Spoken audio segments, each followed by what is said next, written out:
Hey YouTube, Air-Cooled Adventure here, and I'm going to do a quick video on the top 5, in my opinion, modifications slash bolt-on add-ons that you can do to the Suzuki DRZ 400S, year notwithstanding.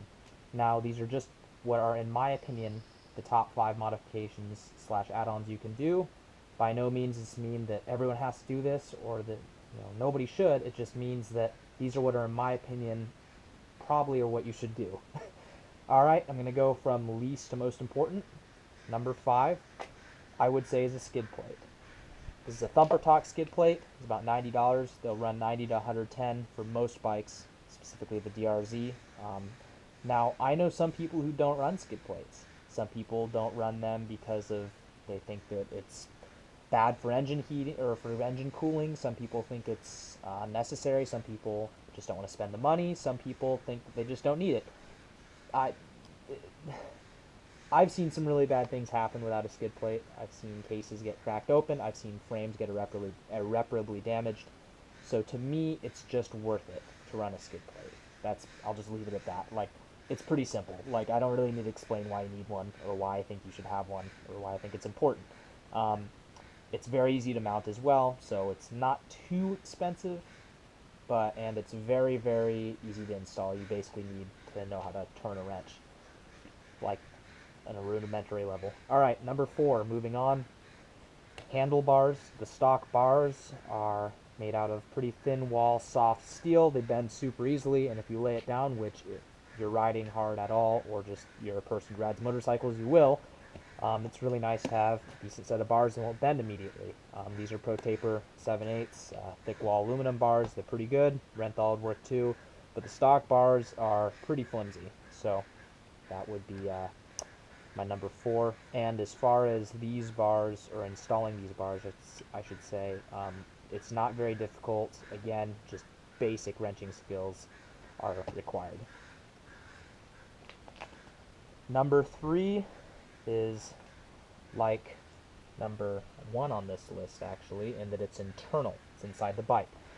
Now, number 3 is jetting.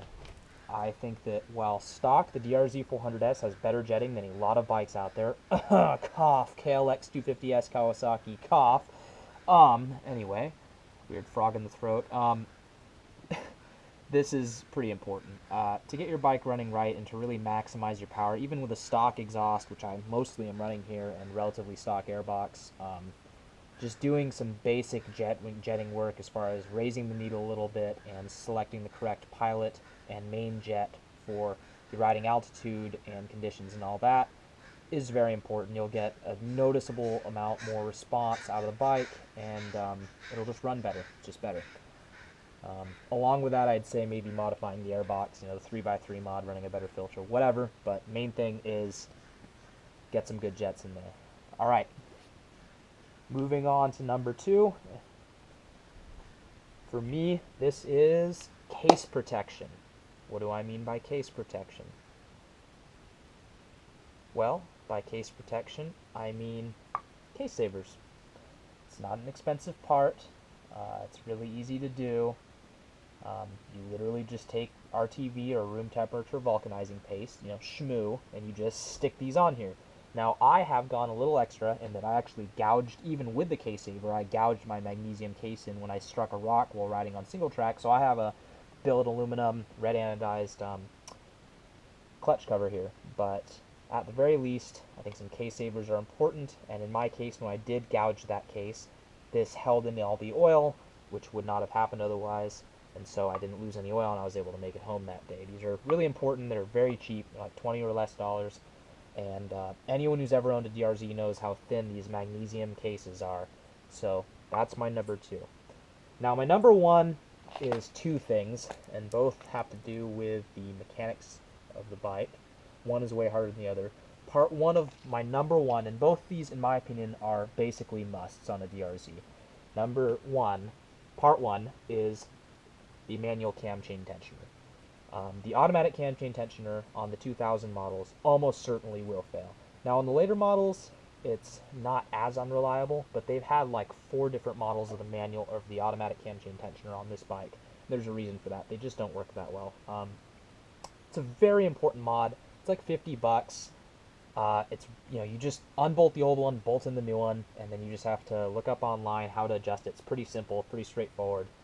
This will keep your engine from having $1,000 or more damage done to it easily. It will keep the engine from exploding and grenading if you just adjust it regularly and install this part right here. So look into it online, but the manual cam chain tensioner, or the MCCT, is very important. Now, part two of the top add-on or modification, in my opinion, is the RTV fix to the water pump. Now, this is, some would say, not as important as the manual cam chain tensioner, but the bottom line is that if you do not fix this, and Suzuki, in all their infinite wisdom, never fixed this from the factory, you will eventually get coolant into your case, and it'll mess stuff up. So, basically, to outline this fix to you, again, search it online, Thumper Talk, different forums, whatever. It's the water pump fix, or the RTV fix for the DRZ. And what this is basically the water pump impeller, which is like a little propeller. It's an impeller. I mean, if you know what that looks like, go look it up online. It basically, a little fan in here moves water throughout the bike, throughout the water jacket, up into the radiator, whatever.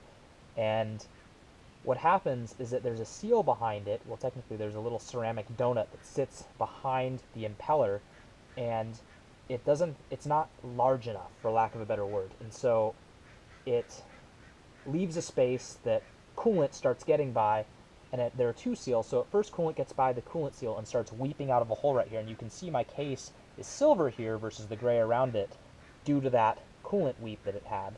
And this is the first stage, and this happens for a while, and a lot of people run it that way for a while. But then eventually the coolant will make its way past the oil seal and into the case. And that's a problem. So I did this myself. This requires not a lot, but definitely some wrenching familiarity or skill. And you basically take the water pump apart and put some RTV paste behind that little donut in the water pump impeller, or behind the water pump impeller, and you let it dry and smoosh it all back together, and it gives it enough clearance that it, everything fits together snugly and makes a seal and doesn't leak coolant anymore. So, I know that video may have run a bit long, as much of my content does, but those are the top 5, in my opinion, modifications / bolt-on add-ons that you can do to the DRZ 400S. There are countless others that you can do that are a good idea, but those are what, in my opinion, are your top 5. This is Air Cooled Adventure, signing off.